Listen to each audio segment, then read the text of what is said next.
मौनी अमावस्या के शाही स्नान के दौरान प्रयागराज के संगम तट से दिल दहला देने वाली खबर आई है। बताया जा रहा है कि भगदड़ मचने के कारण 10 से ज्यादा लोगों की मौत की आशंका है। असल में मौनी अमावस्या पर भीड़ के बहुत ज्यादा दबाव के चलते बैरिकेडिंग टूट गई, जिससे मौके पर अफरा तफरी मच गई। फिलहाल प्रशासन राहत और बचाव काम में जुट गया है और हालत पर काबू पाने की कोशिश जारी है। कुंभ में इससे पहले भी कई दुखद हादसे हो चुके हैं। एक हादसे के वक्त तो देश के प्रधानमंत्री जवाहरलाल नेहरू भी मौके पर मौजूद थे। ये आजादी के बाद आयोजित पहला कुंभ था, लेकिन इस ऐतिहासिक घटना को एक त्रासदी के लिए भी याद किया जाता है। तारीख थी 3 फरवरी। मौनी अमावस्या का शाही स्नान था। इस दिन एक हाथी के नियंत्रण के बाहर होने के कारण त्रिवेणी बांध पर भगदड़ मच गई थी। रिपोर्ट्स के मुताबिक इस हादसे में 800 से ज्यादा लोगों की जान चली गई थी और 2000 से ज्यादा लोग घायल हो गए थे। बताया जाता है कि हादसे के दौरान तत्कालीन प्रधानमंत्री जवाहरलाल नेहरू भी वहां मौजूद थे। हादसे के बाद पंडित नेहरू ने एक जांच कमेटी बनाई और हाई प्रोफाइल लोगों से स्नान पर्व के दौरान कुंभ न जाने की अपील की थी। अब बात करते हैं साल 1986 की। साल 1986 में हरिद्वार महाकुंभ में भगदड़ मचने के कारण 47 लोगों को अपनी जान गंवानी पड़ी थी।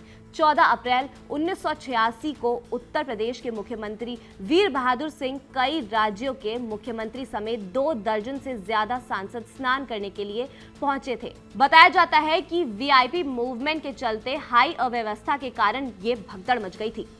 अब बात करते हैं साल 2003 में मची भगदड़ की। साल 2003 में महाराष्ट्र के नासिक में गोदावरी नदी के किनारे कुंभ का आयोजन हुआ था। यहां कुंभ के आखिरी शाही स्नान के दिन गोदावरी में पवित्र स्नान के लिए लाखों तीर्थयात्री पहुंचे थे। इस दौरान एक साधु ने चांदी के सिक्के उछाल दिए थे और फिर सिक्के लूटने के चक्कर में लोग एक दूसरे पर चढ़ गए, जिसके चलते भगदड़ मच गई। इस भगदड़ में महिलाओं और बच्चों समेत कम से कम 39 लोगों की मौत हो गई थी और 100 से ज्यादा लोग घायल हो गए थे। अब यहाँ सवाल ये उठता है कि अतीत में हुई इन घटनाओं से भी सरकार और प्रशासन ने सबक क्यों नहीं लिया? क्या केवल महाकुंभ 2025 की भव्यता का बस प्रचार किया जा रहा था और जमीनी हकीकत कुछ और थी?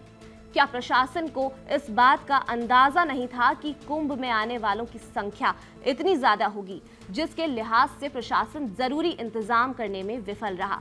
क्या प्रशासन ने मौनी अमावस्या जैसे विशेष दिन के लिए जरूरी कदम नहीं उठाए थे?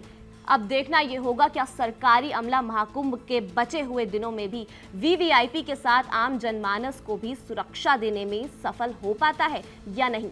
खैर, इस खबर पर आप क्या सोचते हैं, हमें कमेंट सेक्शन में जरूर बताएं। ये खबर आपके लिए लिखी थी हमारे सहयोगी जावेद खान ने। मेरा नाम है खुशी सक्सेना। धन्यवाद।